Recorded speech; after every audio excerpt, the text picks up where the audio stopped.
Selamat datang di channel saya, Kansasi. Bapak sekalian kami hormati, terkait dengan banyaknya keluhan daerah, justru sekarang ini sebenarnya ruang daerah itu sangat tinggi di dalam pengangkatan. Kami akan agak acak ya, nggak satu-satu, karena ada saling terkait. Justru formasi itu kita kesalahan ke daerah. Ya, untuk diusulkan ke kami nanti akan akan verifikasi sesuai kebutuhan. Nah, dulu full diserahkan ke daerah dulu, termasuk sekda yang menentukan dan termasuk tes semua diserahkan ke daerah. Apa yang terjadi? Dulu itu akhirnya muncul, kira-kira istilah saya itu ASDP. Dulu, apa itu? Anak, saudara, dan ponakan. Nah, kalau dulu ya, tapi ini berbeda. Kalau sekdanya ini maka punya anak apa? Jurusan apa? Dicocok-cocok ini nih formasinya. Apalagi kalau tesnya Pak Ajib diserahkan ke daerah. Waduh, bahaya diserahkan ke daerah. Sehingga tesnya itu pakai, waktu itu masih sangat konvensional. Yang terjadi apa? Ini nyaris tidak profesional dulu, tapi tidak semuanya. Takutnya nanti dikutip yang pernah jadi gubernur marah ke saya. Tidak semuanya. Jadi makanya munculnya PDAM waktu itu, istilah apa? Ponakan dan anak menantu. Wah, PNS semua. Kalau sekda pasti, kepala dinas pasti anak PNS. Nah, ini sekarang Pak, hak daerah tetap. Jadi rata-rata ada daerah yang mengusulkan kadang tidak sesuai. Misalnya nakes, formasi kementerian kan itu untuk perawat di kesehatan, tapi yang diusulkan oleh bupatinya tenaga teknis kesehatan.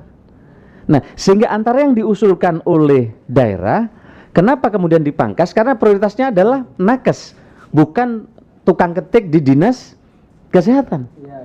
Nah, jadi paham ya?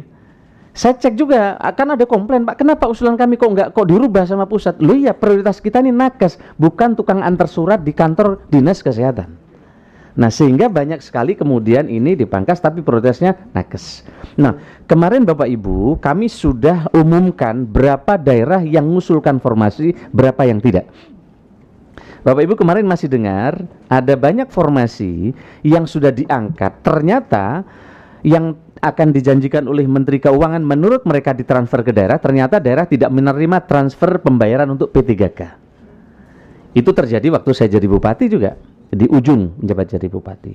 Waktu itu ada informasi dari pusat, diangkat saja P3K, maka nanti anggarannya akan ditransfer. Maka saya angkat sebanyak-banyak 2000 P3K guru dan nakes kami angkat.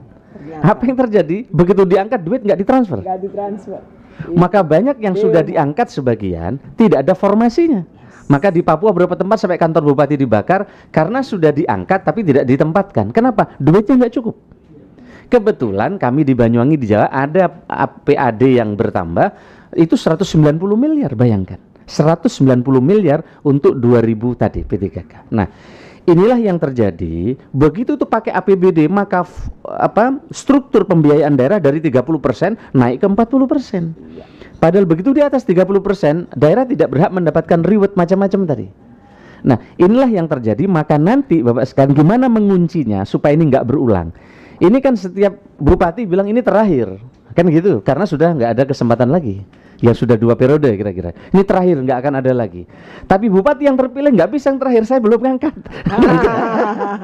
Nah terus gitu. Ini insya Allah sampai Bapak Ibu 5 periode nggak selesai kalau gini terus. Kenapa? Karena ini yang terakhir terus. Nah tapi saya bilang kepada teman-teman di Kemenpan RB, nggak adil juga melarang bupati tidak ngangkat honorer atau ngangkat pegawai. Karena dia punya mandat untuk visi misinya tercapai.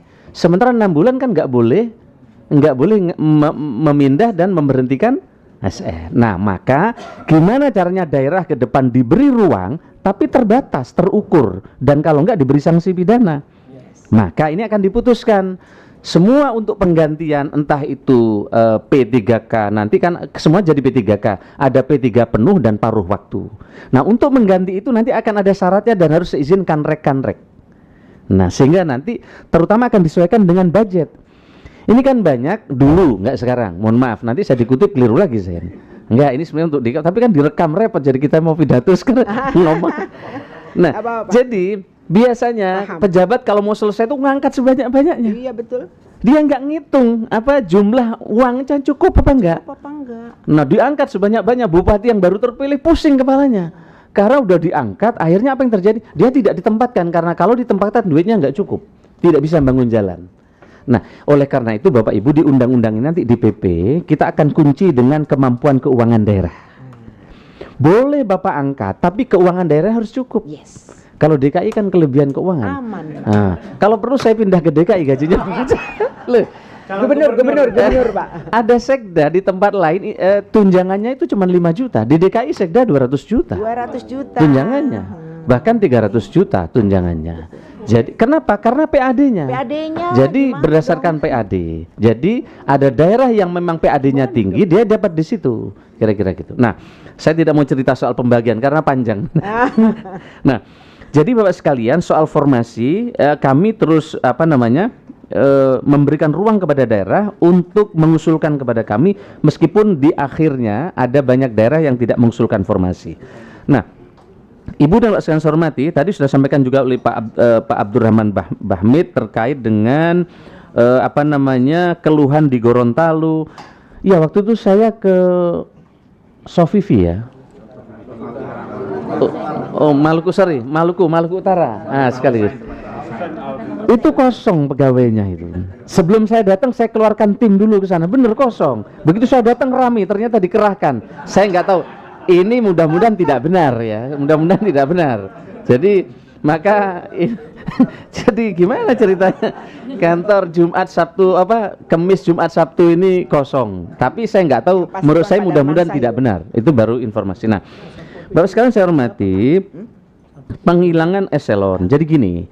Eselonisasi ini sekarang ini ternyata kan tidak efektif Pak. Eselon 3, eselon 2, eselon 3, eselon 4. Nah, sekarang sudah ada jabatan fungsional dan lain-lain, tetapi pemahaman soal jabatan fungsional ini masih minim Pak. Oleh karena itu maka Bu Silvi sekarang kami bikin kontak hotline telepon banyak sekali ke kantor. Supaya pemahaman soal JF kepegawaian ini jadi paham. Karena kalau enggak nanti pasca undang-undang atau setelah saya menjabat tiba-tiba studi banding banyak banget ke Jakarta, terutama di kantor kami. Kami sekarang buka line telepon, saya sering biasanya tayangkan nomor telepon kalau hari Senin itu Selasa soal SDM. Ada call center gitu ya? Ada bahkan bisa Zoom. Teman-teman BKD di daerah-daerah kalau perlu nggak perlu ke Jakarta, cukup pencet nomor itu, telepon mau ikut Zoom bisa Zoom. Biasanya saya tampilkan setiap akhir. Terus soal nomor siapa handphonenya ya? juga bisa silakan dong. Teman-teman siapa yang pegang itu ya? Agak cepet dikit kira-kira gitu boleh. Nah ini, kalau hari Selasa itu hari SDM aparatur. Hari Selasa. Jadi kalau Bapak mau telepon Zoom nggak perlu ke Jakarta, BKD satu ruangan tinggal ikut Zoom. Nah, kemudian terkait dengan reformasi birokrasi akuntabilitas hari Rabu. Hari Kamis soal pelayanan publik, ini banyak daerah belum punya mall pelayanan publik. Bahkan MPP digital yang sekarang sedang jalan banyak daerah belum punya. Nah, hari Jumat hari kelembagaan. Ini kami siapkan nomor telepon ini Bu Silvi. Nah, kalau mau tanya jabatan fungsional karena ini relatif baru. Masalahnya Bupati malu bertanya, kepala BKD-nya yang loyal ke Bupati juga nggak mau belajar. Akhirnya soal SDM itu jadi tidak menjadi perhatian penting. Padahal SDM ini menjadi kuncinya. Nah, misalnya soal evaluasi jabatan, itu kalau instansi pusat nomornya sekian, kabupaten sekian. Standar kompetensi nomornya sekian, nomor sekian. Next, masih ada lagi.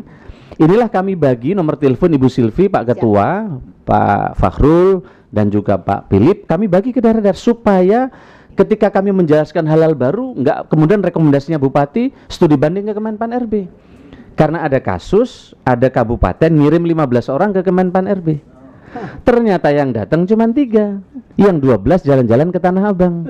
Nah, itu pun 3 orang ini, 2 sibuk ngurus apa? SPPD. Wah, ngurus SPPD. Hanya 1 yang konsultasi ke tim kita, itu pun sambil main HP. Kau dari Tanah Abang sudah sampai mana ini? Wah, dan seterusnya. Pesanan gue ada belum? Nah, akhirnya yang dijelaskan nggak jelas. Sampainya juga nggak jelas. Nah, lah ya itu. Begitu pulang ke kantor ditanya sama Bupati, gimana penjelasannya Pak Menpan? Iya Pak, ini ganti menteri, ganti kebijakan nggak jelas. Wah, jadi kita ini jadi korban mereka. Maka sekarang mengerti sekali deh Mantan. Sekarang kita buka hotline tadi supaya ada percepatan, termasuk tadi mesin tadi, mesin tadi ada ribuan pertanyaan yang dijawab dengan mesin. Dan ini Bu Silvi, kami mengurangi 94% tamu datang ke kantor kami. Sekarang ini. dan itu bisa menghemat hampir 100 miliar biaya perjalanan dinas. Bayangkan kalau orang Papua datang ke Jakarta Hanjuk penjelasan ini, dia waktu seminggu udah ninggalkan tempat, penjelasannya tidak dapat. Inilah efisiensi yang kita kerjakan. Nah, harapan kami birokrasi yang lincah berdampak tadi, harapan kami ini bisa berjalan dengan baik. Terkait dengan P3K, terkait dengan penyuluh agama, kami sedang siapkan untuk diverifikasi. Karena di Kementerian Agama termasuk yang awalnya anomali data pegawai itu cukup berat.